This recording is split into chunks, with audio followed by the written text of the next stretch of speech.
In every breath, I find your grace. In the rhythm of life, your majesty shines in every place. In the rhythm of life, your majesty shines in every place. Recognition of Allah. Alhamdulillah Rabbil Alamin. Wassalatu wassalamu ala Sayyidil Mursaleen. Amma ba'd, fa'udhu billahi minash shaitanir rajim. Bismillahir Rahmanir Rahim. Salatu wassalamu alayka ya Rasulallah wa ala alika wa ashabika ya Habiballah. Salatu wassalamu alayka ya Nabiyallah wa ala alika wa ashabika ya Nurallah. Welcome dear viewers to another episode of our program, Recognition of Allah Almighty. And in the previous episode we were covering the rights of Allah, and the foremost right is Ma'rifatullah.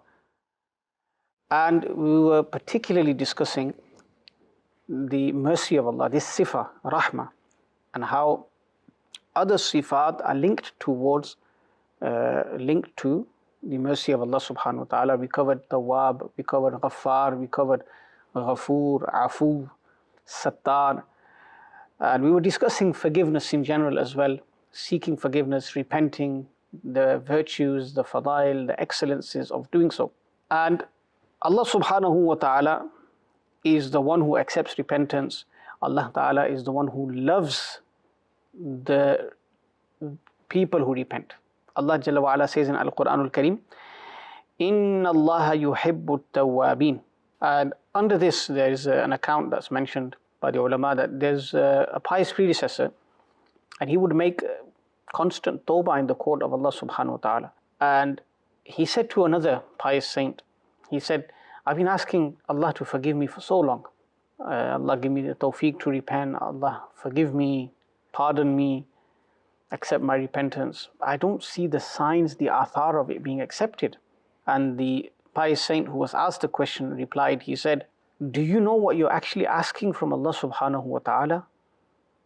Like when you make dua to Him, oh Allah forgive me, oh Allah grant me tawfiq to do tawbah, Ya Allah grant me tawbatan nasuha, etc. Do you know what you're asking from Allah Jalla wa Ala? You're asking Allah subhanahu wa ta'ala to make you His beloved.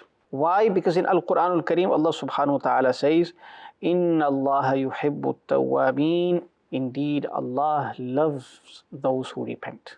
Allahu Akbar Kabira. Allah loves those who repent. So, when we make dua, when we do tawbah, when we seek forgiveness, what are we seeking? For Allah to make us His beloved, to make us from the tawwabin. And He said, Inna Allah yuhibbu tawwabin. Allahu Akbar Kabira. Such a beautiful reply. Now, when we look at the mercy of Allah subhanahu wa ta'ala, there's so many facets. We've been discussing forgiveness, tawbah, etc. Moving on, what is also linked to the mercy of Allah subhanahu wa ta'ala is His guidance. Allah ta'ala guides people. Allah ta'ala is Hadi, Al-Hadi, the one who guides. He is the one who grants guidance, hidayah. There's another verse of the Quran, Allahu nuru samawati wal ard, which ulama translate as Allah is the one who illuminates the heavens and the earth. And with that light that one attains from the court of Allah subhanahu wa ta'ala, he's guided. So nur leads to guidance. That light of Allah leads to guidance. Allah ta'ala guides the people.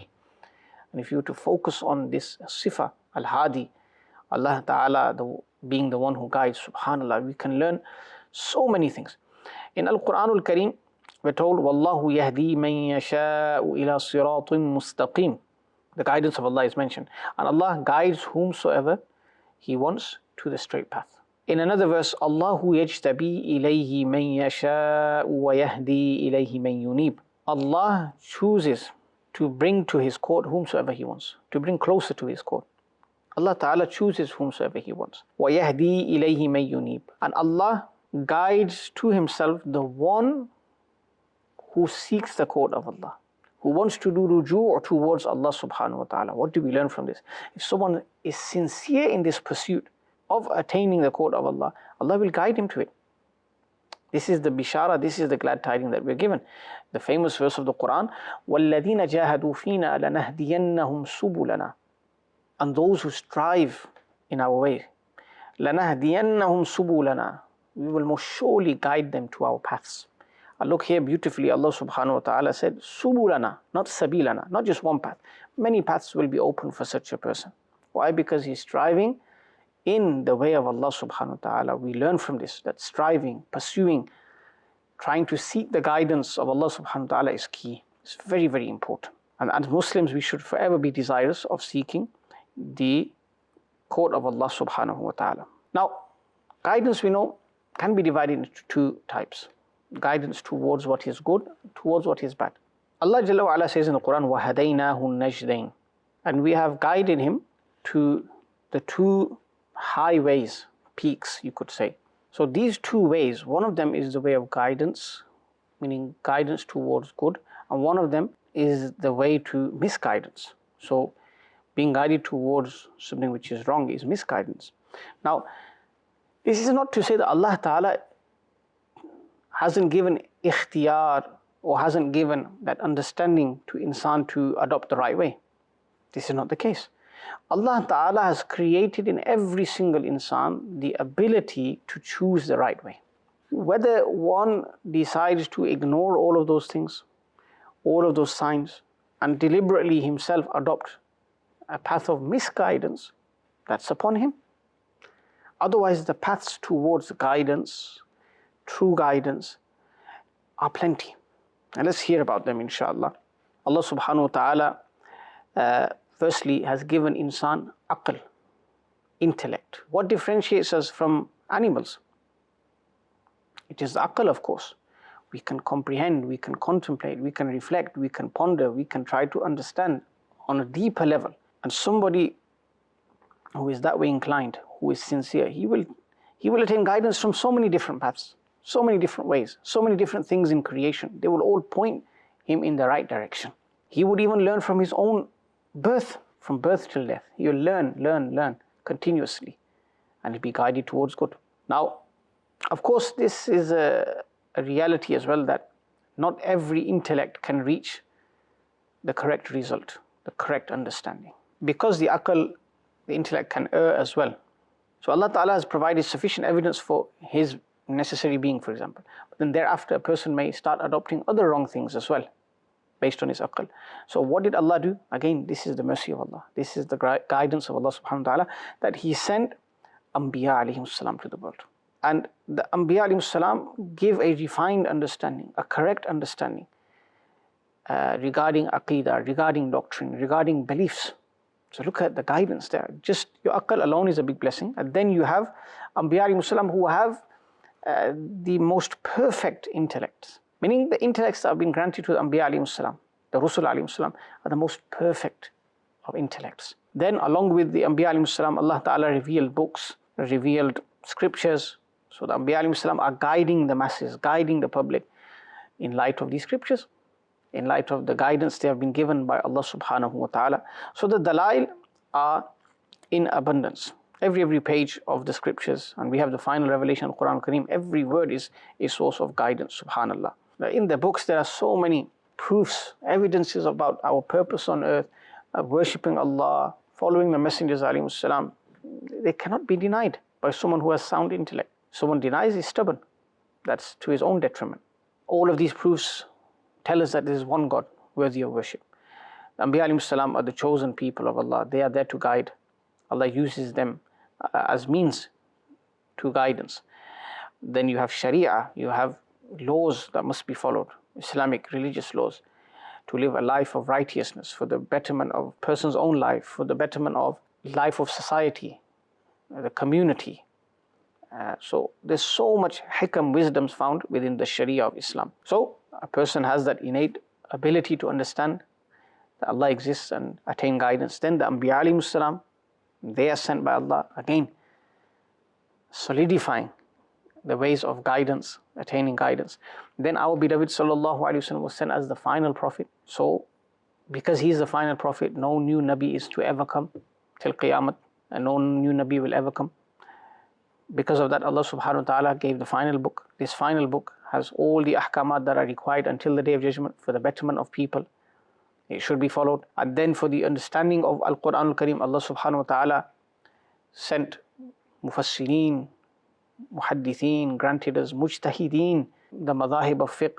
Allah subhanahu wa ta'ala at the end of each century sends a mujaddid, or many mujaddideen, revivers of the religion. They remove heresy, they remove innovations. They once again present the pristine, true and refined teachings of Islam to people.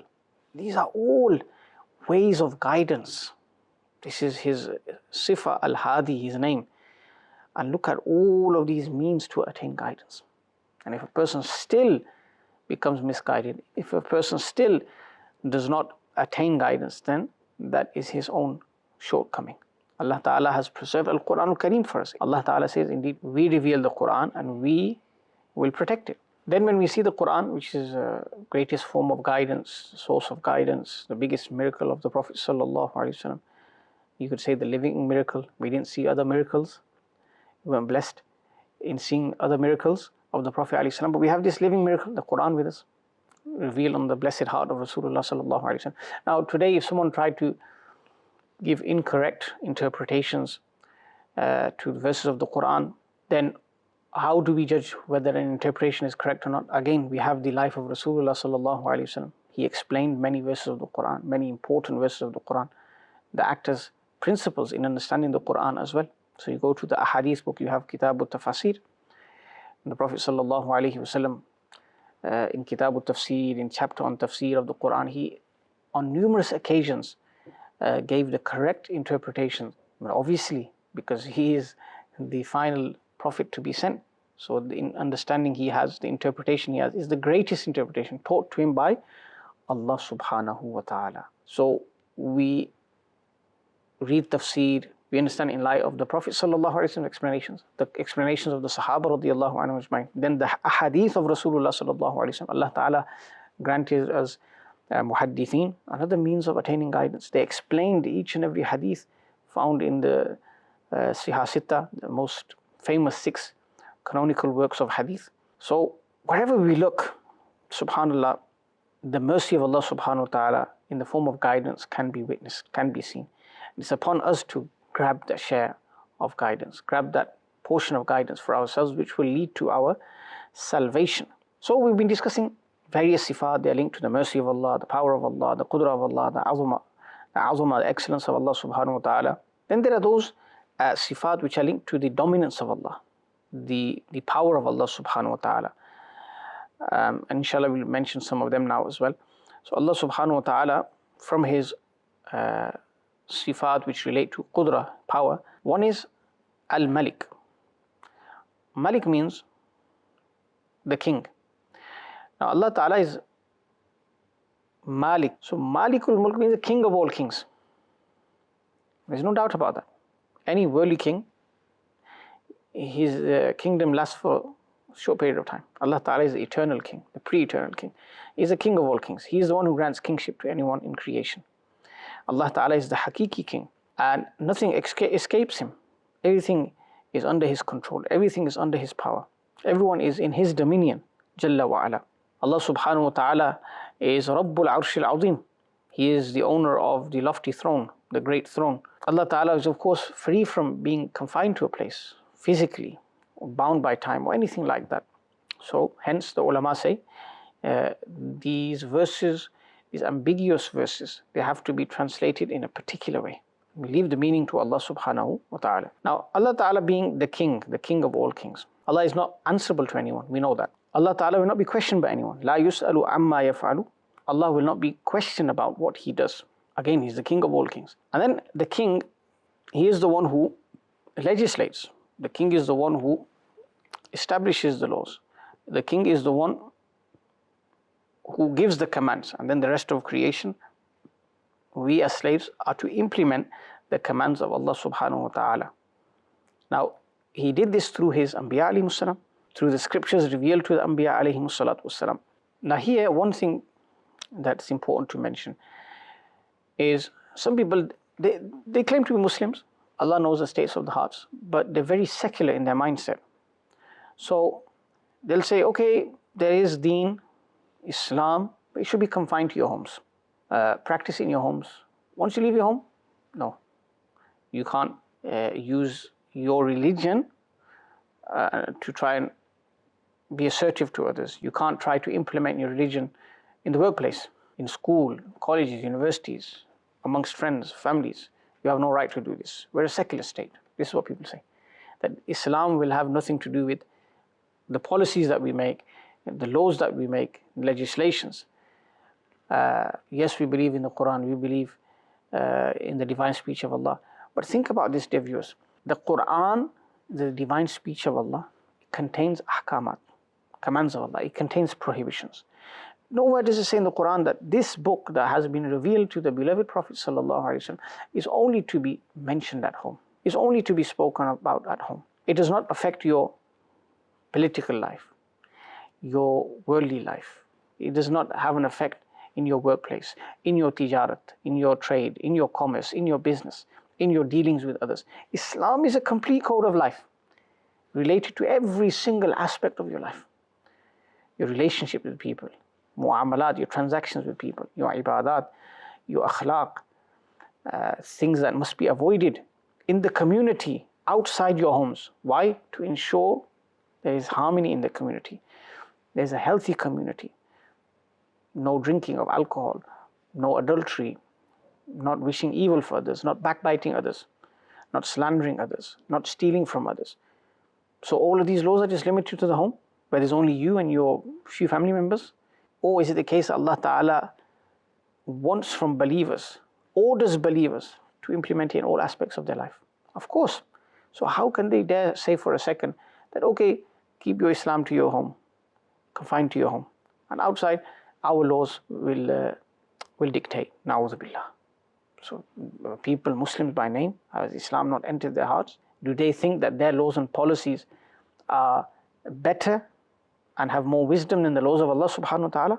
Our beloved sallallahu alayhi wa sallam was a prophet.